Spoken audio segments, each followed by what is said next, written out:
Hey guys, Jack here, and I know I haven't made a video in a while, and I'm not sure if Coffee Grunt has seen the first one, which you may have, and I wouldn't know because I haven't made these or checked up on them in a long time. But I would just like you guys to know, if you are going to watch this episode and you watch the first one, like after this, like way after this, there was like a 3 or 4 week period. One of my friends offered to just shut down the channel. I'll rant more on that at the end, but as you can tell by the title down below, you can see that we're reading Concierto do, otherwise known as Chapter 2 in English. So, I don't know what language that is. Probably some language. Italian. Let's go with Italian. So, yes, I do actually have a drink with me today, so I might pause randomly, like so. I would announce drink break. Take like a 2-second drink break, just like that. And you're free to have a drink with you as well. I might continue this every episode. Might be a new thing. Woo! Totally stole it from somebody else, but I can't remember the exact one. But rant more later. Right now we need to work on this, and my accents are going to be rusty, like they were first chapter.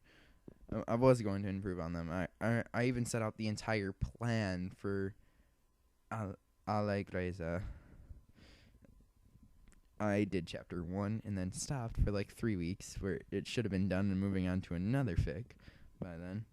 But I was too lazy and I didn't, so here we are. I'm just getting around to it now because really there's no other time to do this than the present. So let's go. And again, if you're watching this way down the path when I'm super totally famous, because I totally am going to be, yeah, this was like a huge gap compared to like my one a day to 2 a day on weekends. I'm half baseball as well. So stop with the ranting self. Stop with the ranting Applejack, amateur Applejack, AA, Amy, whatever you want to call me. So yeah, let's do this. Concierto do. Allegrezza. Octavia would never dare admit it to another pony, but that morning wasn't the first morning she'd awoken in the painful vice grip of a hangover.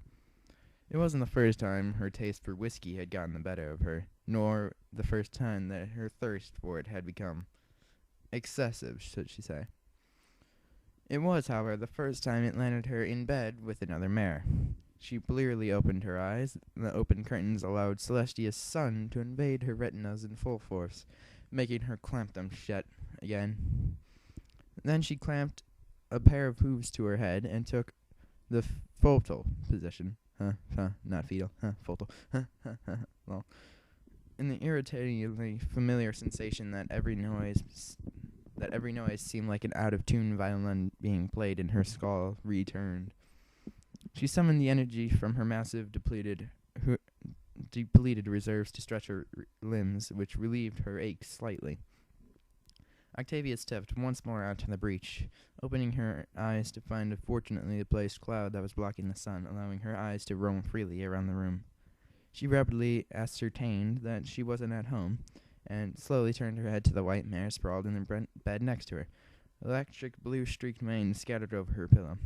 She nudged back the covers, revealing the other mare fully. Octavia almost felt like she was identifying a body.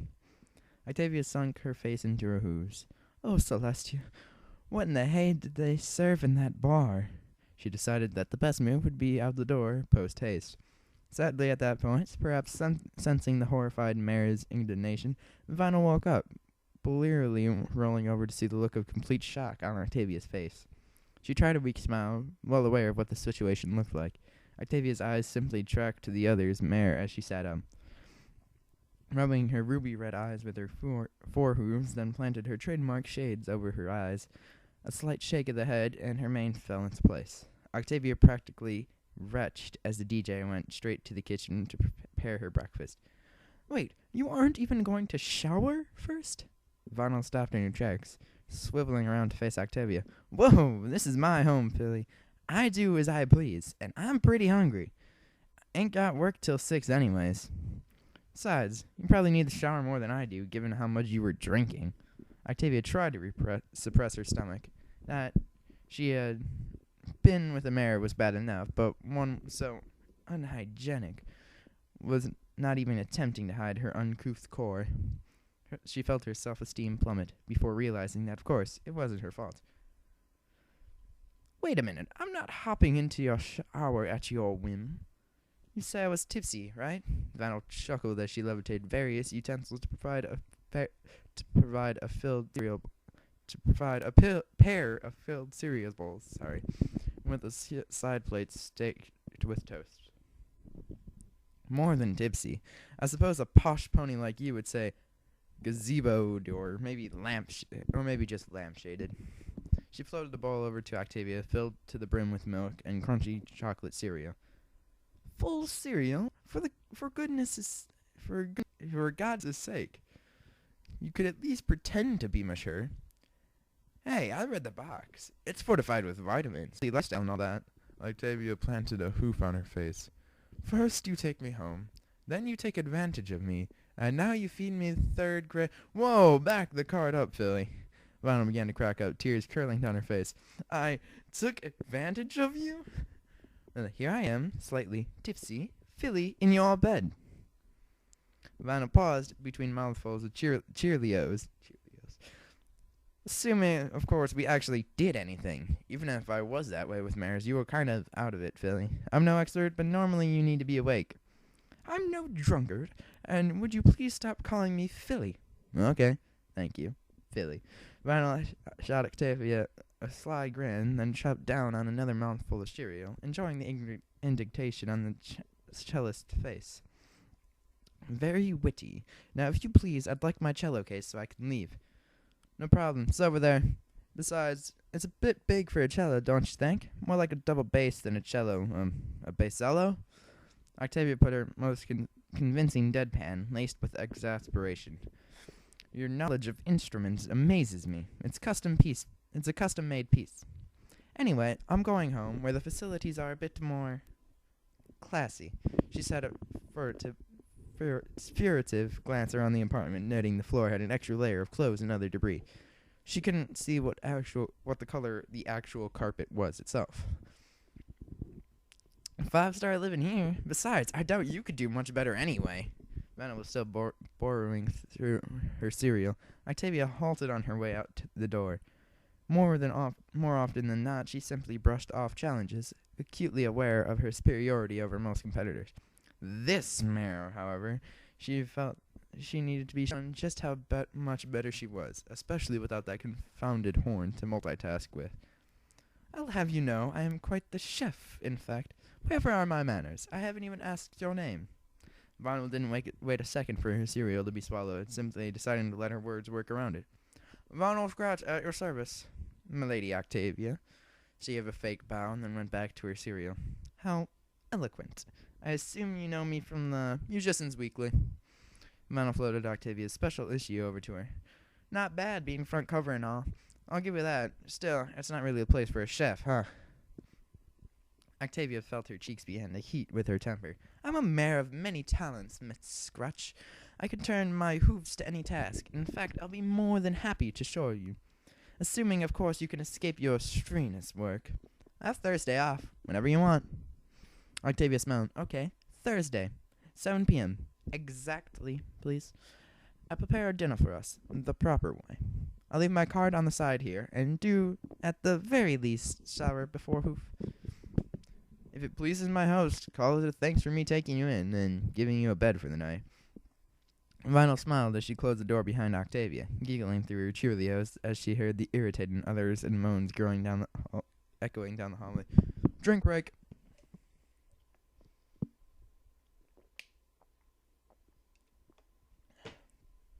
And back. Octavia juggled the various utensils and pans simmering away in her kitchen.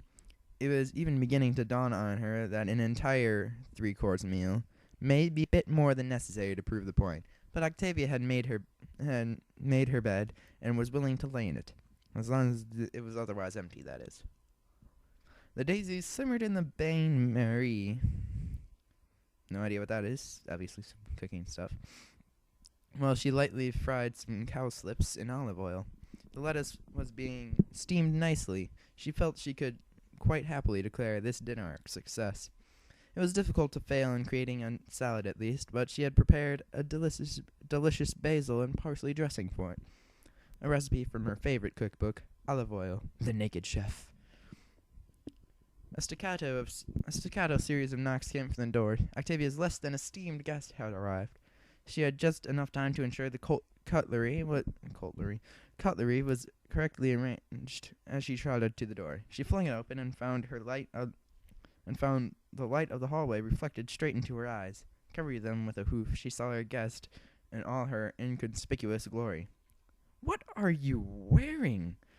Vinyl stroked a hoof down her new suit, enjoying the small bumps and indents. "It's just a little number I use for DJing. I thought you said this was a fancy dinner." "Yes, fancy indeed." Octavia could barely stifle a giggle as she saw the awkward mare shifting from hoof to hoof. "So, why did you appear in a tinfoil suit?" Vinyl's cheeks flared up like little volcanoes. "Hey, it's not tinfoil. It's sequins. Sequins over spandex. This was classy a few years back." In truth, she had simply no other outfits to wear. Not that she'd let Octavia know that. "Then clearly your understanding of class is extremely lacking." Octavia waved Vinyl in, still wheezing under the force of her laughing. "But please, stay away from the like. I like being able to look at you without my eyes smarting. I don't know what that... I've seen that many times, but I still don't understand that." "Oh, is that a compliment?" Vinyl raised an eyebrow, stopping next to Octavia. "Oh, hardly, Miss Scratch. If you please, to the dining room. First on the left." Vinyl was certain of it. Octavia was testing her. She sat at the table, salad dish on the plate before her, and no less than 7 knives and forks on each side. She remembered that each of them was for a different kind of dish, but they were all identical. Whenever she looked up, she saw a smug little tilt of Octavia's lips, her trademark subtly yet sly smile. In the end, Vinyl bit the bullet and picked the smallest knife and fork, then dug in. "Everything fancy was small and dainty, right?" She heard Octavia's laughter before she even raised the first daisy to her mouth. "Of course, eating a salad with a dessert fork. Never mind, carry on. It appears to be working." Octavia raised the dainty little flower into her own mouth and bit into it, chewing while maintaining her challenging expression. Vinyl took up the challenge and bit into the daisy. It was good, annoyingly good. Sweet, yet with a subtle hint of sour to keep the taste alive. "It's not that bad. Still, you've got to try the dandelion Pop-Tarts. Tasty and fast." "Oh, dinner was effortless, too, for a cook of my pedigree." She laughed, waving off the several hours of preparation that went into the meal. Octavia preferred the term dedicated as opposed to the obsessive label she had often been marked with. The starters passed in near silence, the only sounds being the crunch of the crisp, juicy lettuce, and the sound of how smug Vinyl felt Octavia was being. She was cornered between enjoying the meal and admitting to liking it to her. Octavia collected the plates, and within seconds of disappearing into the kitchen, returned with a roast marrow, one of those two, carefully balanced on a tray between her teeth. The marrow was shrouded in a layer of tinfoil, roasting it to a sweet and juicy texture, and ensuring it didn't lose the taste into the tray. "Oh, look, Vinyl." "What?" Vinyl's tongue was bouncing off the floor with the sheer smell of the dish on the table. "You and the marrow, bought matching jackets." Octavia giggled as she peeled the tinfoil off, folding it into a neat square and placing it next to the tray. She didn't know what she enjoyed more, the way Vinyl's jaw slackened with each insult, her ruby eyes glazing over the the intoxicating smell from the marrow below her. I think it's marrow. "Oh, come now. Why the long face? The guest must cut the first slice." She took her place and watched as Vinyl carved a massive hunk from the vegetable. "Oh, it's a vegetable." Like a full eating free reign of a cake. Sorry. My, some pony's hungry. Octavia cut herself a much more subdued portion. She never had much of an appetite, but imagined Vinyl would. She was most certainly correct. It's lucky I made such a big marrow, isn't it? Yeah, well, it's not bad. I could use more, I guess.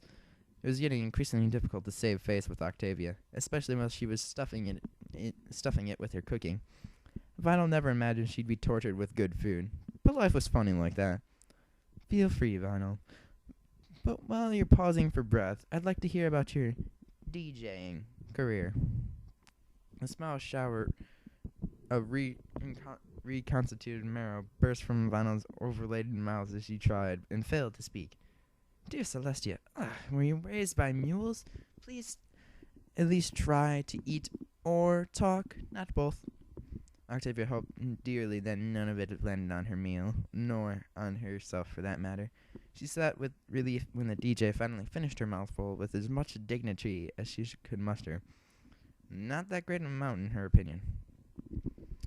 Well, it's harder than you think, because you gotta get the discs just right, and you have to get the right tracks for the audience to keep going. Oh, and mixing between two tracks takes a lot of practice. Vinyl buried another forkful of marrow deep into her gullet. I'm sure it does, although I can't imagine a cello would be any easier to master. Having learned her lesson, I think, and taken a smaller forkful this time around, Vinyl found it easier to swallow her food before speaking. I don't know, but I played the xylophone in school. Instruments are all the same, right? Vinyl tried to keep her face level as she saw irritation surface on Octavia's. Well, hardly. Banging a stick against some bits of metal to make jangly noises like a confused fool hardly makes any talent at all. And rubbing a stick on some wires does too? Oh, you have no idea. It's especially difficult with your hooves, Vinyl tapped her horn. Nope, can't say I do. Typical unicorns. It's easy to play an instrument with a horn. Every pony's doing it. Try doing your next set with only your hooves. I dare you. Vinyl took the moment to stop eating, a wicked glint in her eyes. Okay, you're on, Octi. And please, for the love of all that is pony, never call me again. Why is that, Octi? I'm holding the marrow knife. Don't tempt me. So, guys, I promised a rant at the end here, but first, drink a break.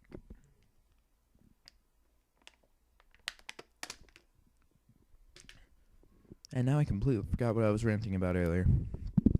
Well, I'm pretty sure some of it was with not posting for a while. And that was really because, I was doubting on my friend wanted me to delete the account. But I'll just restart so after I made the first one, I had already planned out all the rest. But then I think something happened the next day. I think it was one of the finals days, which I hate finals. So I didn't really have time to record that. And then I think the next day was finals days too. And then the next day after that was also finals. So, and then I just kind of didn't pick it back up. Which I'm kind of not happy about. But I'm picking it up now because really I've gotten so bored at my house recently. When you're not wasting 6 hours at school, it's not that. I mean, your house is so entertaining, but when you're not wasting 6 hours at school, it's not all that entertaining. You can only play so many video games and so many computer games before it gets boring. I might actually beat my Pokemon game that I have on my computer. But enough of that. It's back now, and you can be assured that for at least the summer, which is about 3 months, it's going to be here to stay. Now, I'm thinking, alright? This is a very dangerous thought to think, but I'm thinking, alright? I could record all the chapters of this in, like, one sitting. I'm not going to do this, but I could. Like, for a whole story I'm going to read and then be gone for a while. And then just have, like, my sister come in and just title it, put a nice description, maybe edit it a little. Put the track in that I've already recorded. And from there, we can do stuff.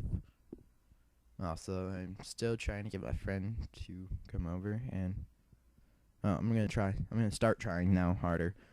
Probably starting tomorrow. I'm going to try and get my friend to come over, and we might do, I don't know, some podcast. Why not? Maybe like a once-a-week podcast where we just talk for like an hour to just screw with uploading times. I just put pictures on there and stuff. and they're all gonna be like super long pictures, gonna alternate like 2 times. So yeah, if you guys really feel like it, drop a like, comment, subscribe, like it's in the comments, credits. And if anyone can tell me who the author of the picture that is playing for this story, because I doubt there's gonna be any more pictures. If someone can tell me the author of the picture for that, it would really help a lot. Like, insanely a lot, which is nice. So I will see you guys in Concierto 3, which is chapter 3. So I'll see you guys then. So over 20 minutes recording. This is going to be suckishly long for me to edit. Well, JK, editing's not that long. But it's going to take me forever to edit. And that exceeds my 18-minute timeline that I usually set for primal editing. I'll just add like a 4 or 5 minute long one. So I will see you guys next time. I'm a Travel Check. Out.